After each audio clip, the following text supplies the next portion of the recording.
First up today is Mark Webb representing GOTO. And I'm just going to ask Mark to, I need to do one thing. Now Mark can share his screen, and why don't you take it over? Thank you, Benjamin. If I'm not watching the clock, so if you could give me like a 5-minute warning, I appreciate it. Happy to do that. Okay, great. Thank you. Hello, I'm Mark Webb. I am the U.S. liaison for GOTO Inc. Thanks to WAC for allowing us to have this time to talk to you. When Benjamin and Alan told me about the format for the vendor presentations here at the EWAC conference, I realized immediately that it was very, very much like a LIPS presentation. I've been involved in LIPS from the very beginning, and this fits right in. In fact, at LIPS conferences, if you're a sponsor and you want to talk about your product, we give you 5 minutes. But if you want to turn that into an educational LIPS-oriented presentation, we give you 15. So, this is sort of a familiar format for me. So I hope you'll like it. I'm going to talk about warming up the audience. When I was in charge of theaters department and had several show presenters working for me, once they had the basics down, I always started to concentrate on how that first interaction with the audience took place, because that is really the key moment that can determine the success of the rest of your presentation. So let me go ahead and start sharing my screen here. I think, is it this one? No, it's this one, okay. And we'll get this over here. Okay. All right, that seems to be working.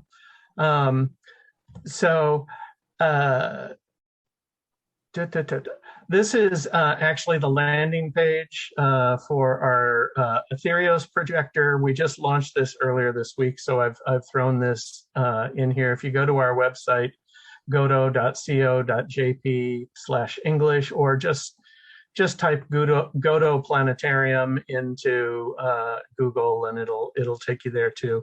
But this explains all of the features and benefits of our new Ethereos projector for domes up to 40 feet in diameter.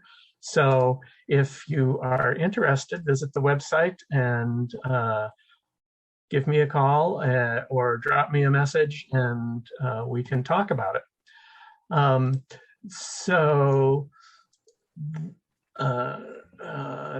Excuse me here for a second. I've got presenter mode turned on here, and I don't want it. I don't really like PowerPoint, so I rarely use it.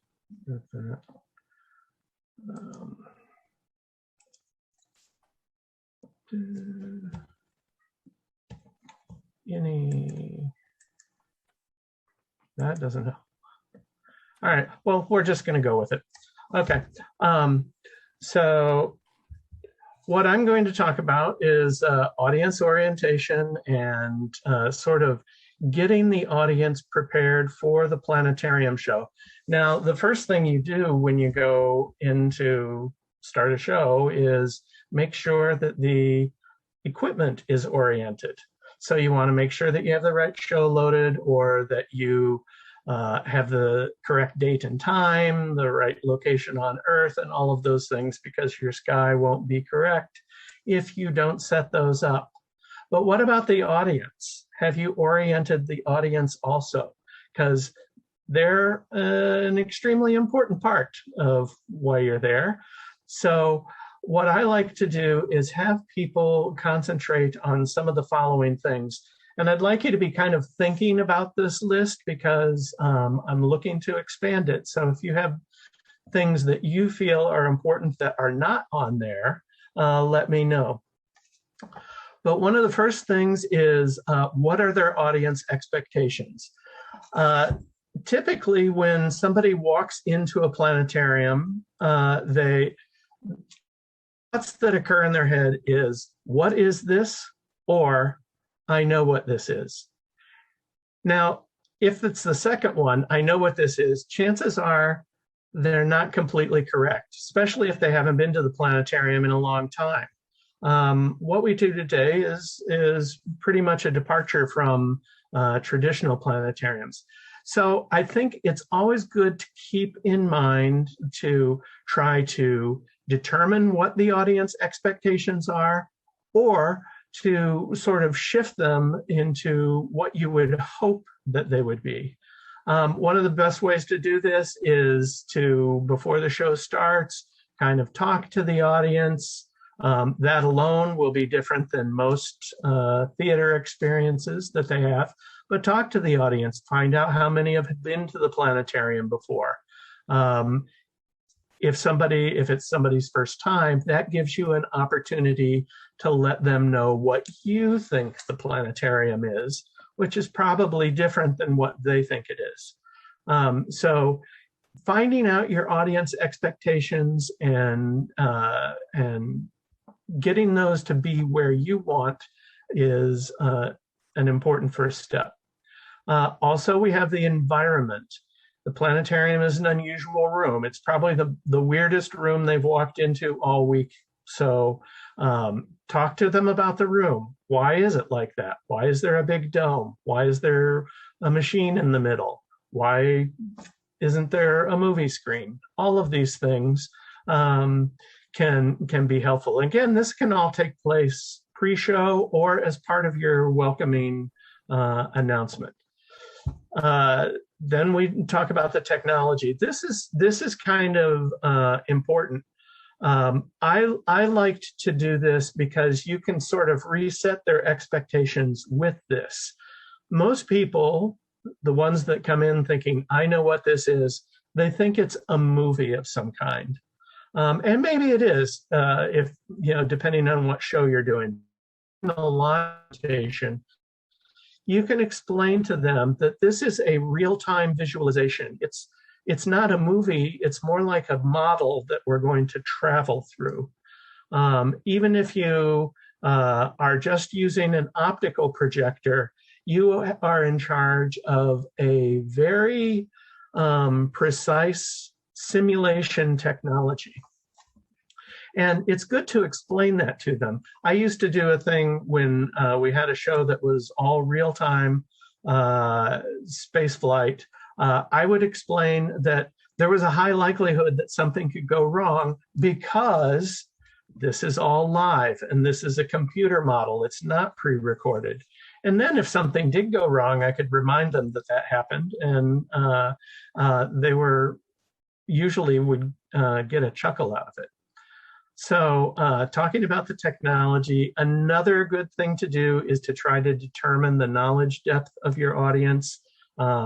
If you have a fourth grade class, that's easier because you know that they're fourth graders, but you might want to know, what have they been studying in class, things of that nature.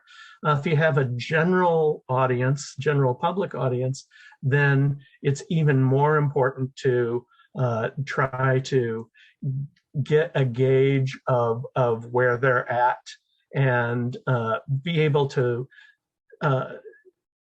use the proper explanations to be the most meaningful for that particular audience. Of course, dark adaptation is important. You don't want to just slam off the lights and then start the show. You can get a lot out of using that dark adaptation time to sort of manipulate your audience into appreciating the experience that they're about to have.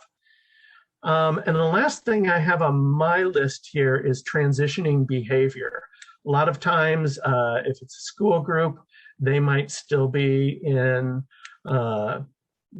field trip mode. They might be overly rambunctious, or they may have a teacher who has just told them to sit down and be quiet, or else they'll be asked to leave the room. I sort of hate it when teachers do that.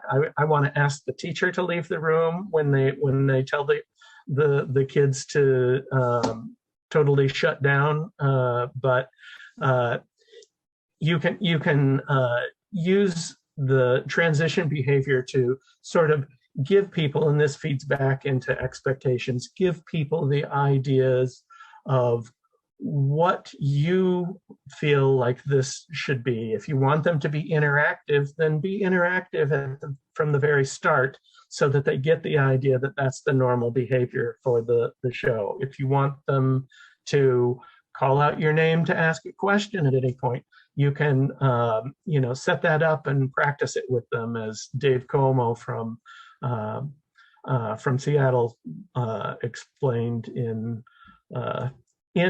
the Facebook post that I did last week, where I asked people to share some of their experiences about warming up the audience and what they like to do. So I'm going to go through some of those and throw in my anecdotes, but also sort of refer back to how they relate to that list that I just went through. So, 5-minute warning. Oh, okay, great. So Marco Avalos Dittel plays with the lights. A lot of people do this, but he asks the kids to choose what color they prefer. So he's setting it up for audience participation. He wants the kids to respond, and he wants them to not sit quietly in the dark, but to be active participants. Chenille has a 1.5-minute video from the ISS, and he plays that. Here again, he asks the school group what they see. So he's looking for response from them. So he's creating a dialogue with the audience. And again, this is all pre-show. This is before the thing even starts. Christian Greer, who I worked with many years ago, says, April Witt taught me to put the laser pointer at the zenith of the dome and watch the kids' heads go back. Now that wouldn't work in a normal room, but it works in the planetarium because it's an unusual environment. So he's doing two things here. He's controlling transitioning their behavior, and at the same time showing them something about the environment. Scott Sumner uses cell phones to do a light pollution demo, and then uses that to make sure that the cell phones are turned off. Andy is very interactive. This is a very lip-centric type of way to approach it. He has the kids make up their behavior rules in a pre-show discussion. Katie is doing a great thing here, where she plays with the kids, so that by the time the show actually starts, they've already been having fun with the laser pointer, and the kids are actually looking at the planetarium experience as a game at that point. So she has completely transitioned their behavior into a different mode. Carolyn Collins Peterson has a dialogue with her audience. I used to do this too. I think it's great. It allows you to do two really important things. One, it sets up the audience to be looking at you as the presenter, as a human being, and also it gives you an idea of where they're at. How deep can you go with this? Where is their knowledge level at? What are they interested in? Very valuable. Mike Murray kind of expands the frame to show that the environment is immersive. And he claims that he gets oohs and ahs every time. And that's what we're always looking for as the first experience in a show. It's easy to do with an optical star projector. You just get them dark adapted and then show them the stars. A little more difficult with full dome, but this is a good method to use. And this is one of my favorites. Julie Tomei starts at what time of day it is and explains that she has a superpower. So this is a great way to explain the technology to the kids. She can control time. And so the kids are thinking about time, and really time and space is what we're all about. So she's actually created this kind of format for herself, a persona for herself, where she can communicate those things to the kids in the audience. All right, so here's the list again. I'm going to assume that I'm very close to time, Benjamin, that we're running. Yes, you are. Okay. All right. So if you have things that you would like to see added to this list, I would like to see that too. So please throw them into the chat or send me a message. I'll be in the breakout room later today. So come by and visit, and we can talk some more about this or about GOTO star projectors, whatever you like. And that's about it. I'm going to stop sharing my screen.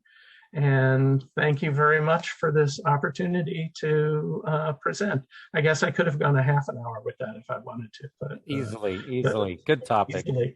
So, so thank you very much. And I'll turn it back to Benjamin. Okay, great. So thank you, Mark.